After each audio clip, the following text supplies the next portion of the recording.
Howdy ho, y'all. It's daytime.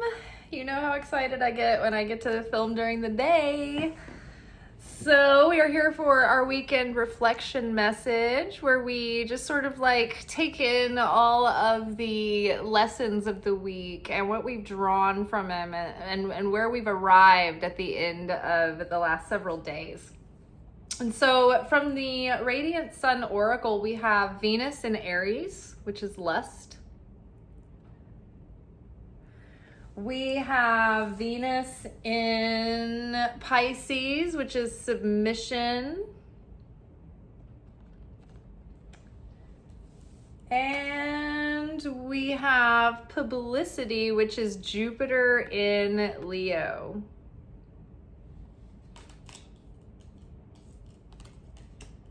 Underneath lust, we have the Devil card.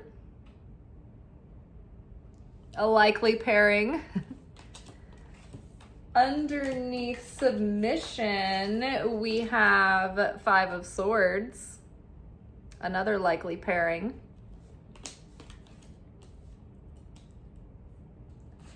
And underneath publicity, we have Four of Cups. So I'm gonna let you guys listen to the audio really quick so you can see the layout of the cards and take in one layer of the message, and then we'll come back and we'll take each card one at a time. There is a huge opportunity for growth and development at hand and expansion in opportunity. But we are distracted by the weaponized malaise being generated by the powers, systems, and influences that are run at the seductive and whispering behest of the opposing force called the Satan. We are in an epic test and battling the forces of darkness that would keep us in a submission hold of addiction, impulsiveness, dependence, and ignorance. People are giving their own abilities to think and make judgments away to AI that can't even manage to take our billing information.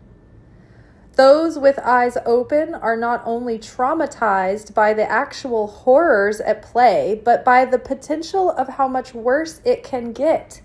Namely, because so many are still sleeping and are so eager to gobble up the lies that keep them in the peace of plausible deniability.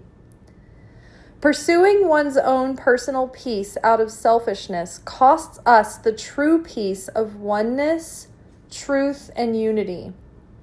Real peace first creates disruption in what is stuck and stagnant. Real peace creates division when it clearly draws the line between right and wrong.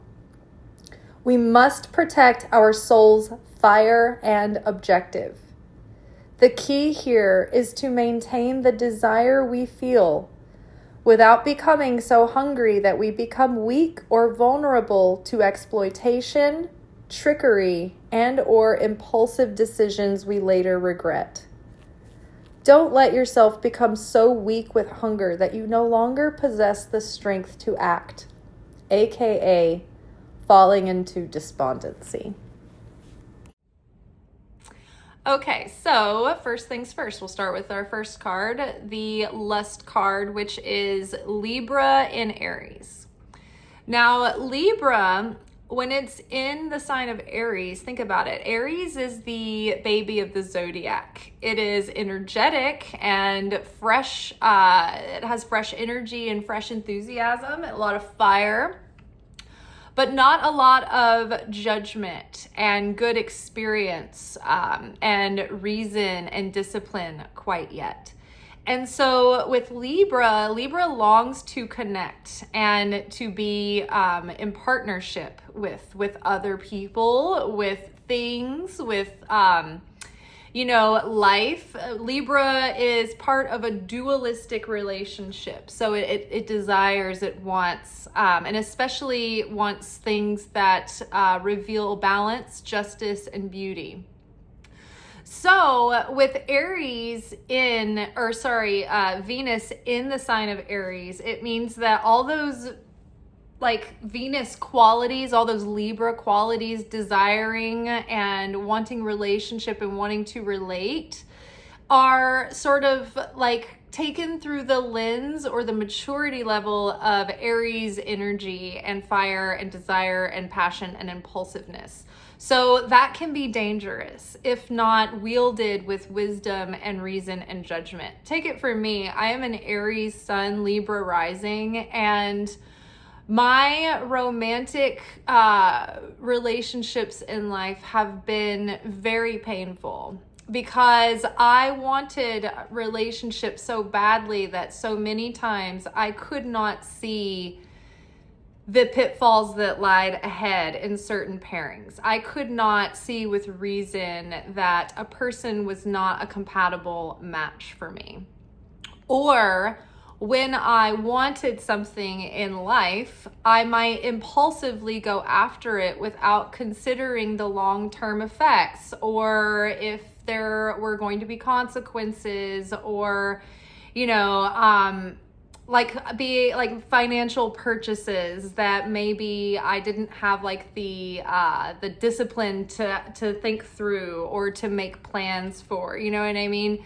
Or like thinking, oh, my money's all fine, I want this, I can't stand the temptation anymore, so I impulsively go after it, right? It's like you as a Libra, or when you are working with Libra energy, you start to learn how to manage your relationship to things, to life, to other.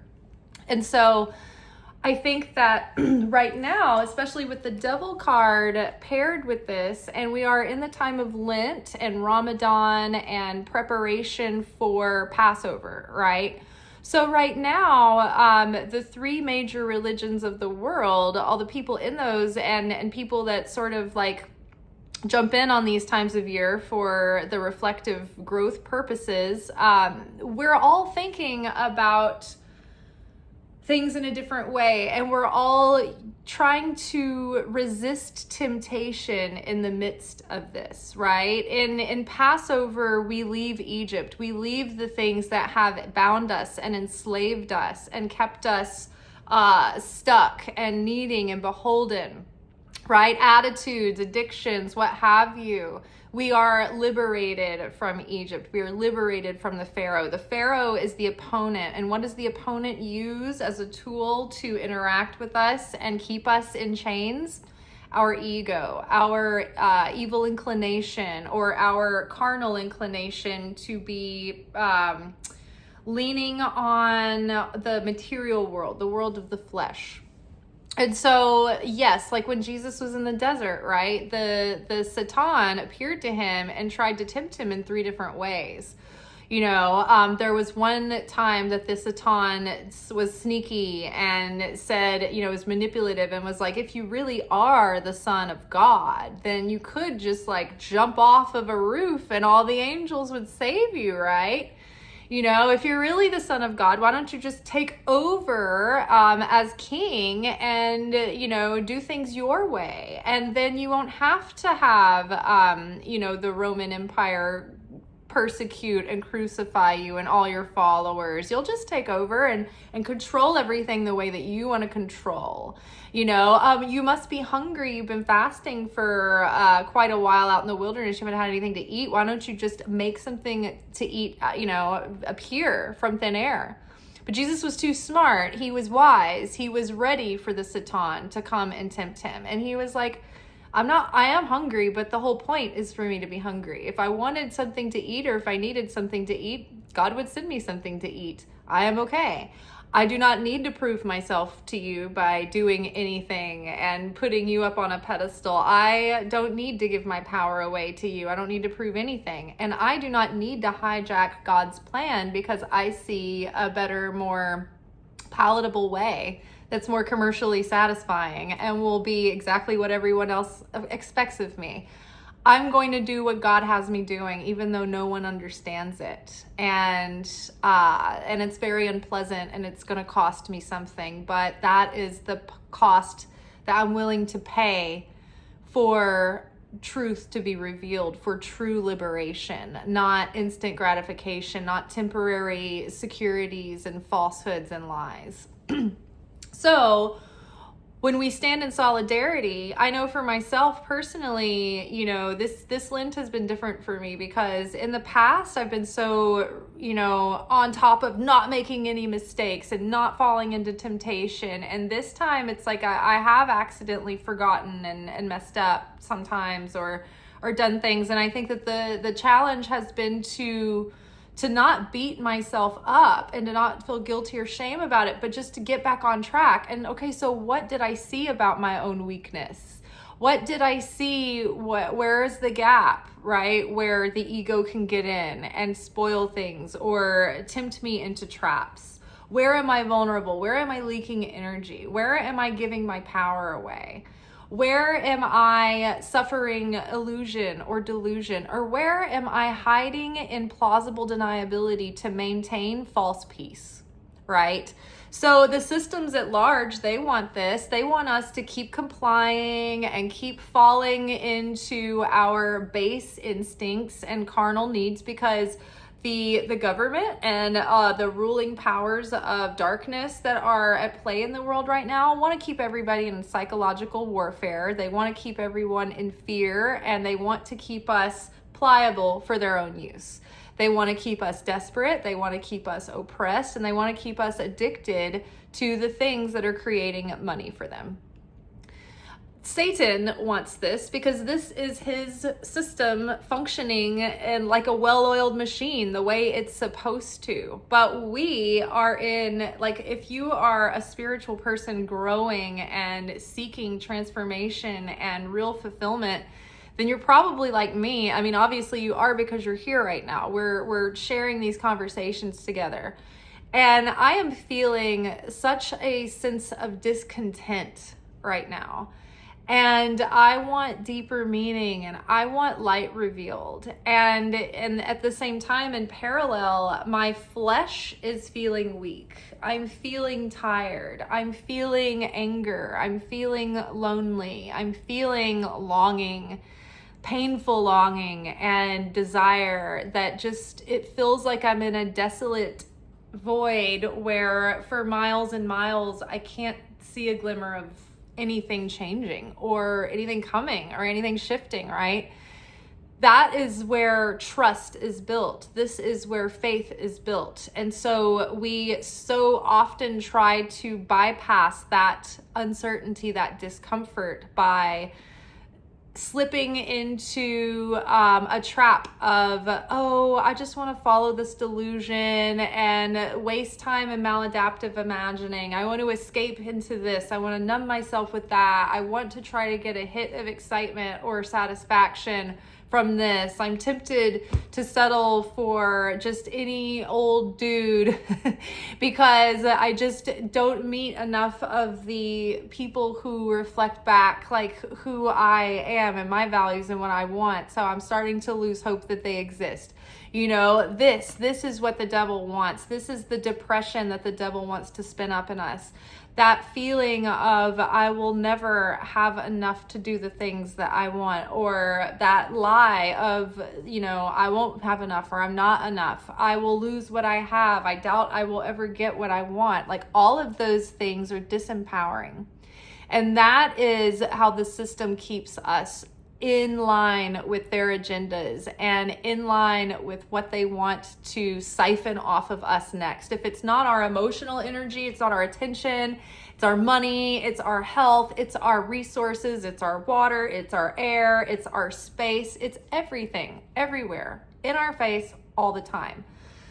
So we have to consciously resist being brainwashed. I mean, we all kind of know this on some level, but it just like really struck me the other day how we are literally being hypnotized and brainwashed by just the feed of the, oh, here comes another notice from a notification from something being posted on this. We're in the feed, we're passing through. Like, it made me think of those images in movies or those scenes where they used to show, like, say, for instance, like someone in a spy movie being captured and then like brainwashed and tortured by the other side. And what do? They hold their eyes open and then they flash them all of these disturbing, unrelated, apocalyptic images, and then throw in like weird other images and keep them emotionally and instinctually confused. And what do you think that is? Or, so you really have to keep your wits about you, right? There have been arguments that I've been seeing all day today specifically about like different conversations going on in different related accounts and platforms about AI and about the use of AI, and especially when it comes to spiritual apps, like the church, right? The church is trying to fucking put Jesus behind a paywall yet again with these apps, and they're using AI to run these apps and to tell you what to look up and what to think and what to read, and here's the trend. And it's just like, first of all, there is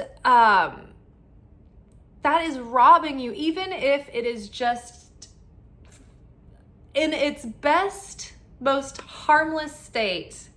It is horrible for the environment. It's using all the water. It's creating horrible air pollution, and it is taking up huge pieces of land and space to build these data centers. And then on top of it, they're causing like such bad light pollution that it looks like daytime to any neighboring person around them in the middle of the night.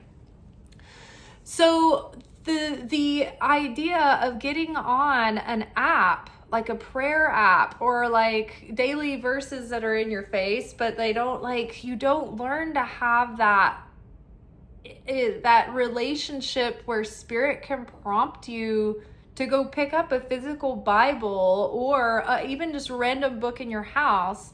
Being able to, it's like hijacking your ability to connect with that voice within. Because that ability to be able to connect with that voice within, it takes time. It takes quiet. It takes space. It takes patience. It takes trust. It takes practice.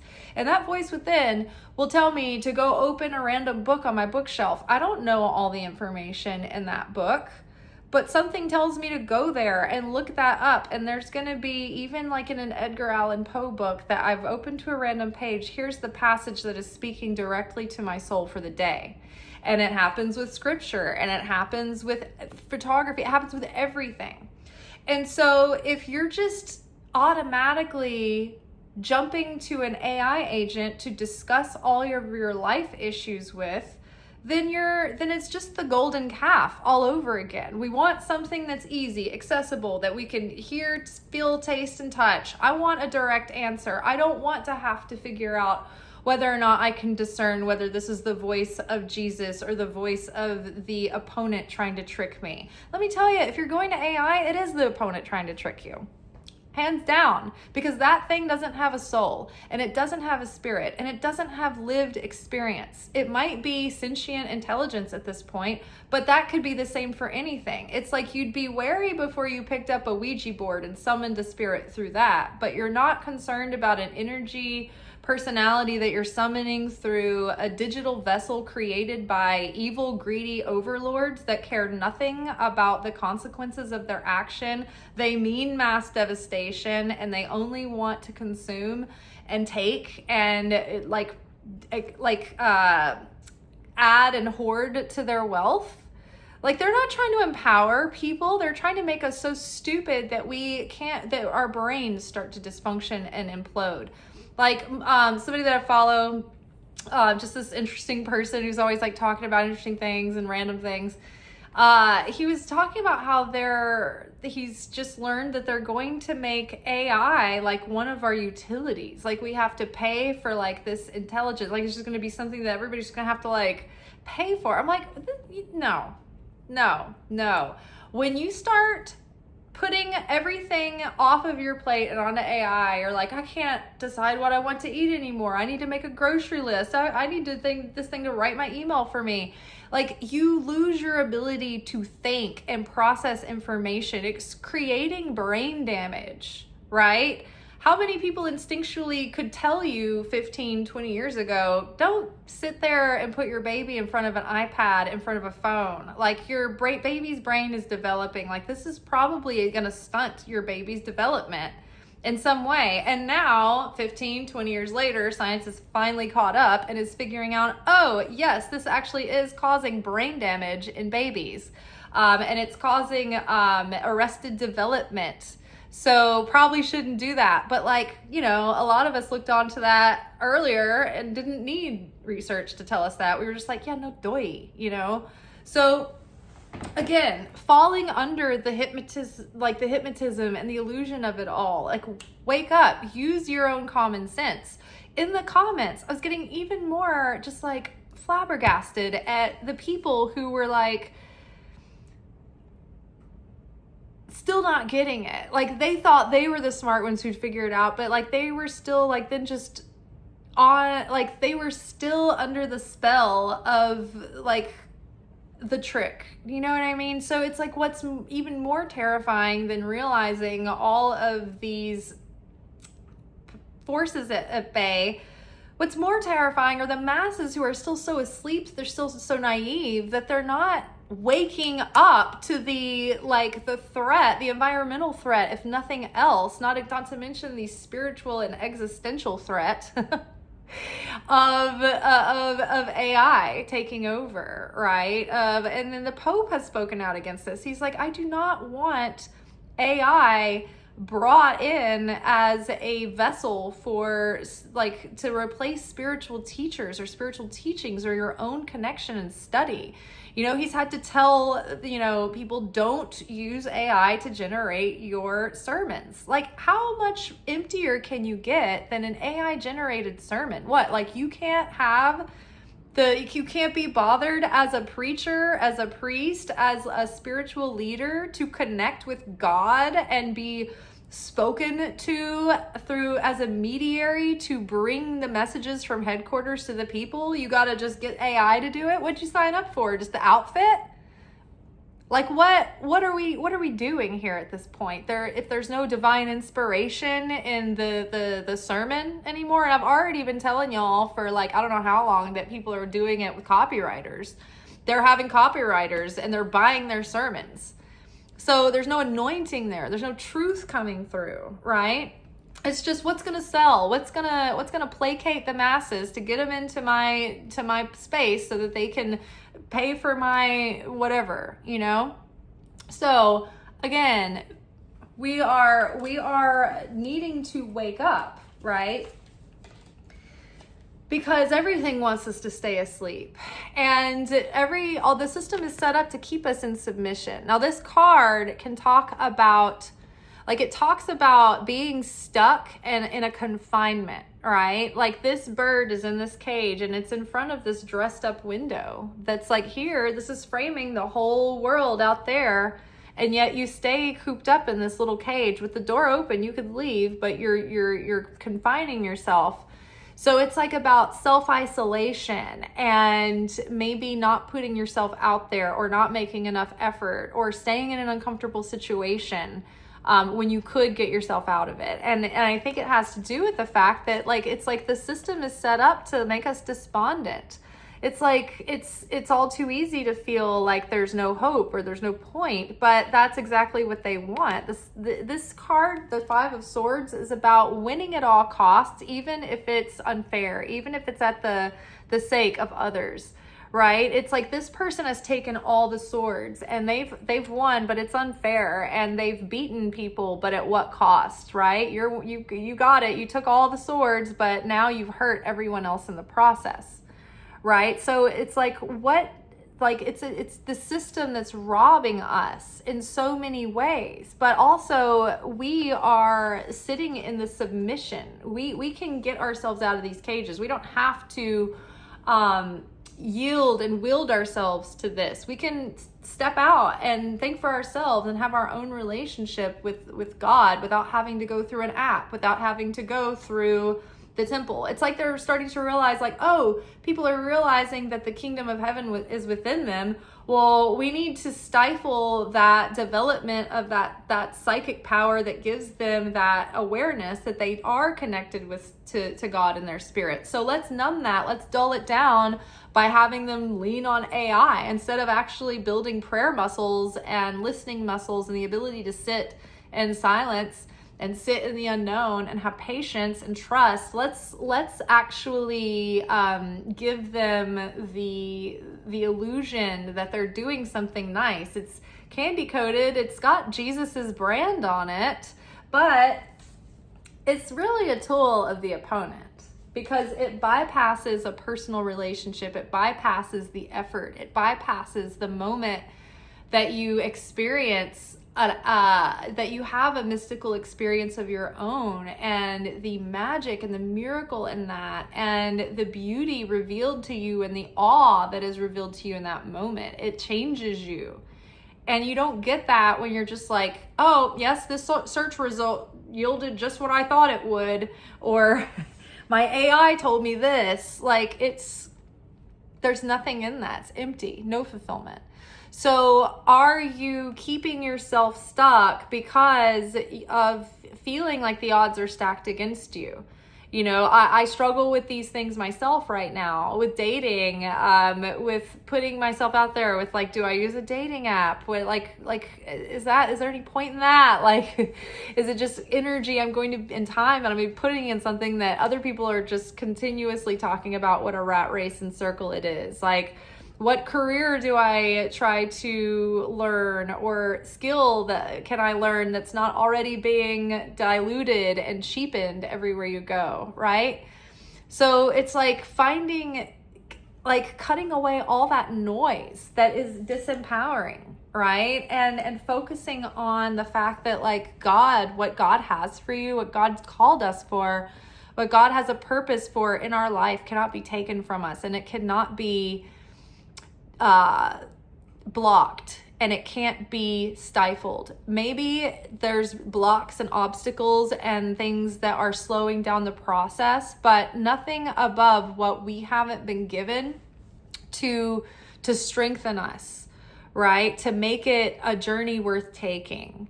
And so we have to believe that we're being guided, that we're being protected, that we do have a purpose, and that we just need to live with that purpose and yearn and search to maintain that purpose and to maintain that fire, because it just feels too easy to be so disenchanted and for that fire to be put out in disillusionment. And it's funny, okay, so like, you know, you guys know I love this show, The Chosen, which is about Jesus finding his disciples and like their journey and the day in and day out of that. And I just think that it's been such a genius way to bring so much more personal intimacy into like connecting with that wisdom, that truth, and making it fleshed out like a portrait of, because it's hard to sometimes get that from just the words on the page, without being able to imagine that in real time and in context. And so some of the story has been fleshed out so that you can see that. And so there are some characters that are like a combination of characters, or they represent the essence of something that was implied in scripture. And so not all of the stories are actual biblical, but the storylines that they have added into this one episode that I was watching last night, I felt were very profound and very genius. Because, this is two storylines that were in two different episodes, but I think that they play the same purpose. So in one season, someone is disappointed. Like they give more flesh to why doubting Thomas was doubting Thomas. And so he's in love with this other disciple, or like a woman with the group. And they're both disciples, and they're trying to get permission to get married. And her father is like, thinks Jesus is a swindler and he's against him. And so they are trying to convince the father to give permission to marry, but he won't. And so they're like, okay, we'll find another way around this, and we'll get Jesus to give us permission and all that. Well, before they were able to get married, they were in a situation where Jesus was preaching and he was having a confrontational moment with the Pharisees, and the crowd kind of got out of control. And the Roman governor of that city was on, or maybe the mayor, was on a rampage that day. He was just having a mental breakdown. And he went out and was like going crazy because he was like, he realized that his Roman officers underneath him weren't really exacting out his orders, because these Roman soldiers were secretly like kind of trying to shield and protect Jesus and what he was doing. So this mayor goes out on a rampage like himself into this crowd, and he's been making a big scene, and there's the civil unrest is erupting, and Thomas takes the hand of his beloved and he's trying to get her out of this crowd and into safety, but in the midst of it is crossing paths with the man on a rampage, and his fiance is run through with a sword by this man who just senselessly murders her in a reactive moment. And so Jesus was there. He could have stopped it, but didn't. And so and Jesus could have stopped her from dying and performed a miracle, but didn't. And Thomas, for the rest of the series and season and the show, his journey is about the disillusionment of realizing that he worships a God that doesn't necessarily protect them from harm. He doesn't necessarily guarantee them protection from pain or from suffering. And when little James, James the Lesser, asks God, if he's going to get to be healed of his chronic pain, that is very difficult for him to physically take on the physical needs of discipleship and the traveling and all of that goes with it. And Jesus's answer is like, if you want the healing, you can have it, but your testimony is more powerful because you haven't needed that for your faith. Like, you've been able to have faith without something in return.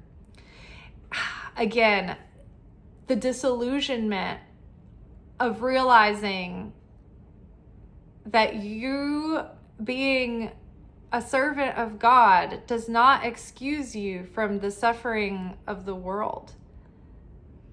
It doesn't guarantee you that you're going to get what you want. It doesn't shield you from the threats of evil. In fact, Jesus told his disciples when they're like, Jesus, you're going to send us out, and like these people are like, there's groups rising against us. Like, we're like the cops are out looking for us. You're just going to send us out like, totally vulnerable to like trigger and like disrupt and like get like, I don't know, negative political blowback. And he's like, yeah, and it's gonna get worse. This is the easy part. It's going to get increasingly worse, and you're going to get more and more, you're going to be more and more at risk, and this is going to be controversial. And as much as people are going to love you and be, praising you, they're also going to hate and despise you, and they're going to seek to hurt you and stop you. So I think that there's a mixture of awakening and what people are coming to realize right now and different levels of disillusionment. I have already known that I am serving a God that is not necessarily going to keep me away from unpleasantries. I've been knowing that. And I'm here, knowing that, being able to accept that and wrestle with that. It doesn't make it easier, but it certainly gives you a different perspective, I guess, different context, different expectations of life. And it helps you let go of having really tight grips on those expectations and projections, I think. So,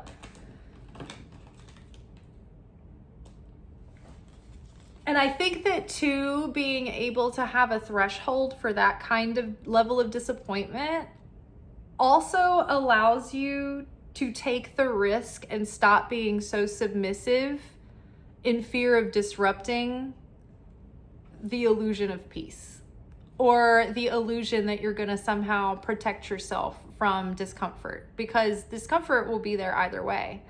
So you might as well be making yourself uncomfortable for something that is going to yield eternal fruits from it, and not just temporary comfort and satisfaction that fades and doesn't yield anything. So we have publicity here with the Four of Cups. And so and this is Jupiter in Leo. So something can be very expansive right now. I think that there's something, big opportunity that is here at hand. And I think that we're missing it, because look at the Four of Cups here. It's like we're focused on the wrong cups. Like, here's an opportunity. Here's something presenting. There's something positive about this. There's something that we're missing because we're focused on the wrong thing. And so we don't want to miss our opportunity being focused on all the things that are making us disgruntled and making us dissatisfied and keeping us in the winter of discontent. The springtime is bringing new life, new opportunities, right? So we have to push past that feeling of, what's the point? I'm in a malaise. Nothing's going to work out anyway. You know, for example, this afternoon, I was like, I need to go out and like get all my compost out of my compost bin. And I started, that fucking depressing Satan voice started talking to me. What's the point of gardening? You're going to spend all this money and it's just going to be a chore. You're going to have to water the garden and you're barely going to yield any fruit. It never gets any better. It never yields anything. Just ends up costing you in the end. But you know what? There's joy in it. There's joy in that process. There's joy in what little life I get growing in my little backyard. You know, so there is a point. But even the things that bring us joy, even the things that we know are good for us, it's like we can get bogged down and get focused on the wrong things so easily and almost give up and give in. So the energy, the effort that you put into things, into life, it goes into a spiritual bank account. And as long as you don't fall into despair, the vessel might break, but the energy is there and it will be transferred into the next vessel that has the capacity to contain the light that you are here to channel. So again, what would happen if my channel was about to reach people who needed that message, who maybe were finally ready to listen to conversations like this? And I just gave up because I felt like no one was listening. No one was getting the message. I was getting buried in the algorithm. I'm wasting my time in a complete vacuum, right? And I have been there so many times. And right before I'm just ready to just throw in the towel, I at least get a bunch of people start commenting and they're like, hang in there. Like this is really good. Like there is value here. Like we appreciate this. Like we are here. We're listening. We're seeing you. Because otherwise I don't have that many views. And so I could just be like literally playing in the background of someone who just didn't press stop on the last video. And I'm giving years of my life and, you know, out of every day trying to do this, not knowing if it's reaching anyone. But I have to tell myself, God sees it. God knows. God hears. And if nothing else, this is time that I have spent with God, maybe just talking to myself in this phone, hearing what God wants me to hear said out loud.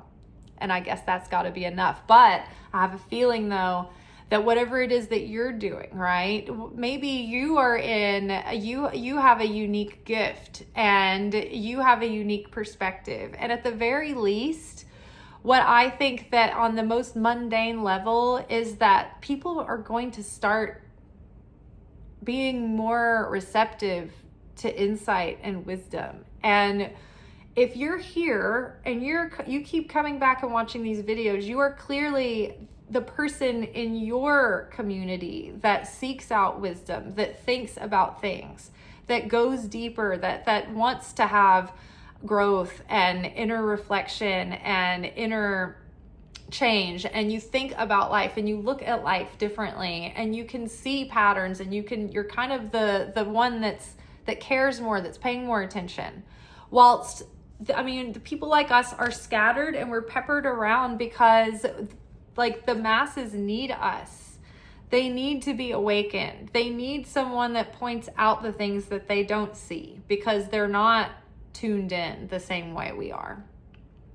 So just as you are thinking, no one listens, I'm talking on deaf ears, these people, I'm saying these things, and they're like, they look at me like I'm on crazy pills. But eventually people are starting to wake up and catch on. It's happening. So you got to stick with it, right? Keep being yourself. Keep pointing out the things, that you're pointing out, that you notice. Keep speaking your truth. Keep putting it out there. Keep pursuing that thing that brings you joy, that you're sharing joy with others, right? Whether you're cooking or you're painting or you're writing or you're fixing cars. Like you guys have told me over the years, the things that you do, I don't forget, and that's good, because this is I imagined a collective of people who would latch on to these messages that had creative endeavors, or that just had something that they wanted to pursue, a life that was out of the box, or they have something extra within them that they want to bring out and share. Whatever it is, like we all have creativity. It's just it's expressed through different vehicles in different ways. And so we all have a spirit, we all have a soul, and all of our souls want to be developed and awakened. And our spirit wants to express itself through that soul and through our passions and through our talents and through our abilities and the way that we share those in the world. And if we only use them for our own gain, then it will never be fulfilling. But if we can adapt these things to not only gain for self, but to share and to add goodness to the world and give back to the world and to try and repair what needs repair, then that becomes deeply fulfilling. What we give to others, how we help others and lift others up. All right, so that is all for today. Don't let the darkness get you down. Don't let the devil trick you. Don't let the system exploit you. Listen to the gospel of Mary. Do not let this person or that person tell you go here or go there, because the Son of Man is within you.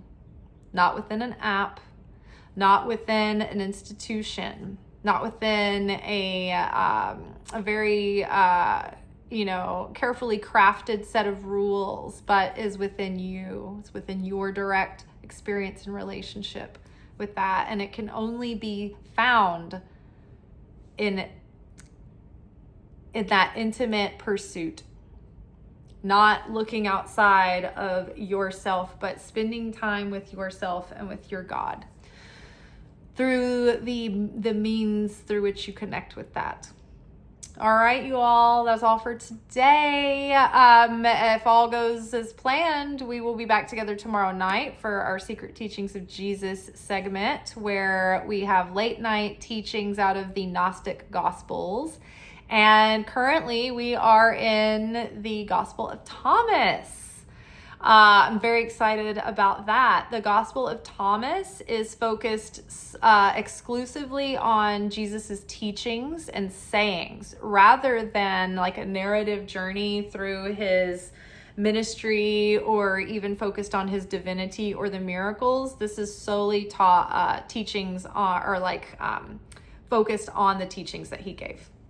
All right. Yes, we didn't have a video last night. I went out with my sister and that pretty much did me in. I've had like migraines and weird stuff all week. So I was already feeling weak and vulnerable, and a couple of drinks on an empty stomach just was the nail in the coffin, y'all. I mean, come home, thrown up, unpleasant. It was not good. I was like, damn it, why did I do this? And I forgot that I was not drinking except for on Shabbat because of Lent. And I just wanted to have that opportunity to get together with my sister, but I should have remembered. But yeah, I paid a terrible price. Been feeling gross all day for it. So Oh, and you know, I think as you get more and more, I think as you drop the density, I think that like substances like alcohol, I mean, wine never really does this to me, but alcohol, woof, it can really be hard on my system anymore. I'm just a little sensitive flower now. All right, you guys, I'll talk to y'all tomorrow. Ciao.